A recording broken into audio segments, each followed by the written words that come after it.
এখন আমি হাঁটাচলা করতে পারি স্বাভাবিকভাবে, ফুটবল খেলতে পারি, খেলাধুলা করতে পারি, বাট সিঁড়ি বাইতে পারি, এগুলোতে আমার কোনো সমস্যা না। আমি আগে যেভাবে স্বাভাবিক ছিলাম এখন এইভাবে স্বাভাবিক হয়ে গেছি। আসসালামু আলাইকুম, আমি মোহাম্মদ হেলাল মিয়া। আমার বাড়ি হচ্ছে সিলেট হবিগঞ্জ সোনারঘাট উপজেলা।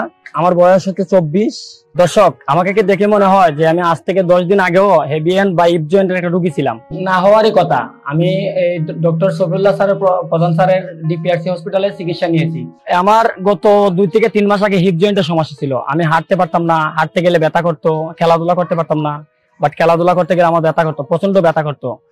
তো আমি অনেকদিন যাবত এই রোগে ভুগতেছি। তারপরে আমি অনেকজন ডাক্তার দেখাই। ডাক্তার দেখানোর পরে অনেকেই অনেক কথা বলছে। বলার পরে আমি সরাসরি চলে আসি ডিপিআরসি তে শফিউল্লাহ স্যারের চিকিৎসা নিতে। আসার পরে শফিউল্লাহ স্যার আমাকে একটা আশ্বাস দিচ্ছে যে বাবা দেখো, অপারেশন করতে বলছিল ওই ডাক্তার, অন্য ডাক্তারে। তো স্যার আমারে বলছে যে অপারেশনের কোনো প্রয়োজন নাই, এই অপারেশন করা লাগবে না, এখানে আমাদের এখানে চিকিৎসা নেও, তুমি সুস্থ হয়ে যাবা। স্যার আমাকে